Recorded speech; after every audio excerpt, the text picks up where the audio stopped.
Assalamualaikum warahmatullahi wabarakatuh. Di sini saya akan menjelaskan mengenai Human Resource Management from Recruitment to Labor Relation. Pertama ada explain the role of human resource, the people behind the people. Mencapai tingkat kepuasan kerja dan dedikasi tertinggi di antara karyawan adalah tujuan manajemen sumber daya manusia yang menarik, mengembangkan, dan mempertahankan karyawan yang dapat melakukan aktivitas yang diperlukan untuk mencapai tujuan organisasi. Tidak setiap perusahaan cukup besar untuk memiliki seluruh departemen sumber daya manusia, tetapi siapapun yang menjalankan fungsi ini umumnya melakukan hal-hal berikut. 1. Merencanakan kebutuhan staf. 2. Merekrut dan mempekerjakan pekerja. 3. Memberikan pelatihan dan mengevaluasi kinerja. 4. Menentukan kompensasi dan tunjangan. 5. Mengawasi pemisahan karyawan. Manajemen sumber daya manusia sering dikonsultasikan ketika perusahaan sedang mempertimbangkan untuk mengurangi biaya dengan memberhentikan pekerja atau meningkatkan biaya dengan mempekerjakan yang baru. Mereka mungkin terlibat dalam perencanaan jangka panjang dan jangka pendek. Kedua ada recruitment and selection. Pertama ada finding qualified candidates atau menemukan kandidat yang memenuhi syarat. Ketika ekonomi menurun dan pekerjaan hilang, banyak orang bersaing untuk sejumlah posisi yang terbatas. Ketika sebuah perusahaan mengembangkan reputasi besar untuk manfaat atau kondisi, mungkin dibanjiri dengan resume. Kedua ada selecting and hiring employees atau memilih dan mempekerjakan karyawan. Merupakan tugas manajer sumber daya manusia untuk memilih dan mempekerjakan karyawan, seringkali berhubungan dengan manajer departemen atau supervisor. Setiap perusahaan harus mengikuti undang-undang ketenagakerjaan negara bagian dan federal. Ketiga ada orientation, training, and evaluation. A. Training program atau program pelatihan. Pertama ada on the job training atau pelatihan kerja. Variasi dari pelatihan di tempat kerja adalah pelatihan magang, di mana seorang karyawan mempelajari suatu pekerjaan dengan melayani selama beberapa waktu sebagai asisten pekerja terlatih. Kedua, classroom and computer based training atau kelas dan pelatihan berbasis komputer. Banyak perusahaan yang mengganti pelatihan kelas dengan program pelatihan berbasis komputer, yang mana dapat mengurangi biaya pelatihan secara signifikan. Pelatihan berbasis komputer menawarkan presentasi yang konsisten, bersama dengan video yang dapat simulasikan lingkungan kerja. Karyawan dapat belajar dengan cepat mereka sendiri tanpa harus mendaftar ke kelas. Ketiga ada management development atau pengembangan manajemen. Program manajemen pengembangan menyediakan pelatihan yang dirancang untuk meningkatkan keterampilan dan memperluas pengetahuan manajer dan eksekutif saat ini atau di masa depan. Pelatihan mungkin ditunjukkan untuk meningkatkan pengetahuan teknis khusus atau pengetahuan yang lebih umum di berbagai bidang seperti keterampilan, kepemimpinan, dan interpersonal. B. Performance appraisals atau penilaian kerja. Beberapa pakar manajemen berpendapat bahwa tinjauan kinerja condong ke arah pendapat subjektif manajer tunggal, apakah itu positif atau negatif, dan bahwa sebagian besar karyawan takut untuk berbicara jujur kepada manajer mereka selama tinjauan kinerja. Jika tinjauan kinerja ingin efektif, itu harus memenuhi kriteria berikut. Pertama, dikaitkan dengan tujuan organisasi. Kedua, didasarkan pada kriteria objektif. 3. Terjadi dalam bentuk percakapan. Keempat, ada compensation.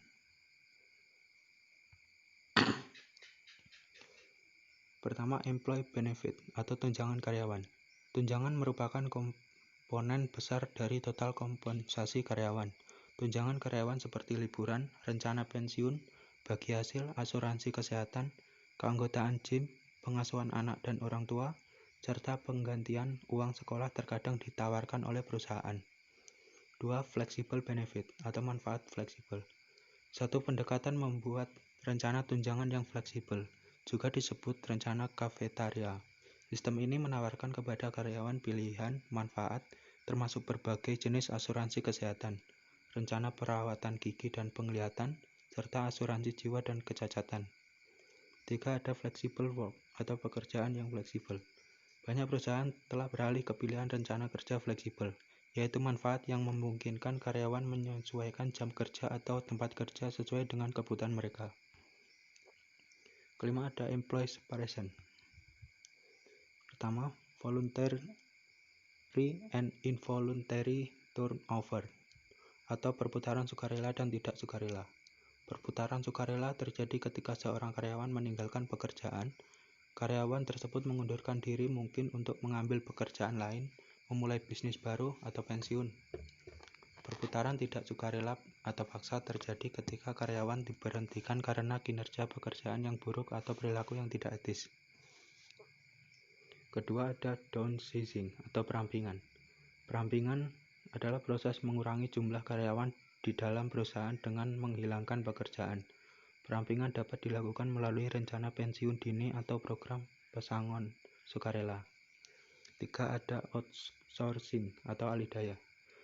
Alih daya ini melibatkan pemindahan pekerjaan dari dalam perusahaan keluar perusahaan. Pekerjaan yang biasanya dialih dayakan meliputi pemeliharaan kantor, pengiriman, layanan makanan, dan keamanan. Keenam, ada motivating employees. Pertama, ada teori hierarki kebutuhan Maslow. Kebutuhan orang bergantung pada apa yang telah mereka miliki. B. Kebutuhan orang terpuaskan bukanlah motivator, hanya kebutuhan yang tetap tidak terpenuhi yang dapat mempengaruhi perilaku. C. Kebutuhan orang diatur dalam hierarki kepentingan. Begitu mereka memenuhi satu kebutuhan, setidaknya sebagian kebutuhan lain muncul dan menuntut kepuasan. 2. Model motivasi dua faktor Herzberg. A. Faktor kebersihan atau faktor pemeliharaan, mengacu pada aspek pekerjaan yang tidak terkait langsung dengan tugas itu sendiri, melainkan terkait dengan lingkungan kerja, termasuk gaji, keamanan kerja, kondisi kerja, status, hubungan interpersonal, pengawasan teknis, dan kebijakan perusahaan. B. Faktor motivator, dapat menghasilkan motivasi tingkat tinggi ketika mereka hadir. Ini berhubungan langsung dengan aspek spesifik pekerjaan, termasuk tanggung jawab pekerjaan, pencapaian dan pengakuan, dan peluang untuk berkembang. 3. Teori harapan dan ekuitas. Faktor untuk menentukan seberapa besar upaya yang harus dilakukan. 1. Prediksi subjektif seseorang bahwa usaha tertentu akan membawa hasil yang diinginkan. 2. Nilai hasil atau reward bagi orang tersebut.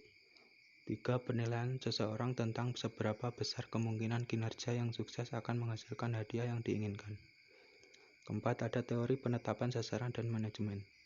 Teori penetapan sasaran adalah hasil yang berusaha dicapai seseorang. Teori penetapan tujuan mengatakan bahwa orang akan termotivasi sejauh mana mereka menerima tujuan yang spesifik dan menantang dan menerima umpan balik yang menunjukkan kemajuan mereka menuju pencapaian tujuan sasaran dan manajemen. MBO atau Management by Objective adalah pendekatan sistematis yang memungkinkan manajer untuk fokus pada tujuan yang dapat dicapai dan untuk mencapai hasil terbaik dengan tujuan yang untuk meningkatkan kinerja organisasi secara keseluruhan. 5. Ada pekerjaan desain dan motivasi. 3. Cara agar pekerjaan dapat direstrukturisasi menjadi lebih memotivasi, yaitu 1. Perluasan pekerjaan. Perluasan pekerjaan adalah desain pekerjaan yang memperluas tanggung jawab karyawan dengan meningkatkan jumlah dan variasi tugas. Kedua, ada pengayaan pekerjaan. Pengayaan pekerjaan melibatkan perluasan tugas pekerjaan yang memberdayakan karyawan untuk membuat keputusan dan mempelajari keterampilan baru yang mengarah pada pertumbuhan karir. Ketiga, ada rotasi pekerjaan. Rotasi pekerjaan melibatkan pemindahan karyawan secara sistematis dari satu pekerjaan ke pekerjaan lainnya.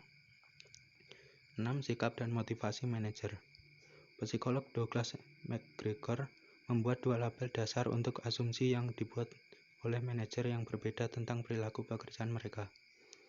Pertama, ada teori X. Teori ini mengasumsikan bahwa karyawan tidak menyukai pekerjaan dan berusaha menghindarinya bila memungkinkan, sehingga manajemen harus memaksa mereka untuk melakukan pekerjaannya. Kedua, ada teori Y. Teori ini mengasumsikan bahwa orang biasa benar-benar menyukai pekerjaan dan akan mencari dan menerima tanggung jawab yang lebih besar. Ketujuh, ada Labor Management Relation. Serikat pekerja telah menghasilkan perbaikan upah dan kondisi kerja bagi banyak pekerja selama abad terakhir, seiring dengan berlakunya undang-undang ketenagakerjaan yang signifikan. Serikat pekerja mencapai perbaikan ini melalui proses perundingan bersama, menghasilkan kesepakatan. Sebagian besar perselisihan tenaga kerja manajemen diselesaikan melalui proses pengaduan, di mana mediasi atau arbitrase terkadang diperlukan. Manajer sumber daya manusia saat ini harus dididik dalam tenaga kerja hubungan manajemen. A. Perkembangan serikat pekerja. B. Undang-undang tenaga kerja. C. Proses perundingan bersama. D. Penyelesaian dan perselisihan tenaga kerja manajemen sengketa. E. Taktik kompetitif serikat pekerja dan manajemen. F. Masa depan serikat pekerja. Sekian presentasi yang dapat saya sampaikan. Apabila ada kurang lebihnya, saya mohon maaf. Wassalamualaikum warahmatullahi wabarakatuh.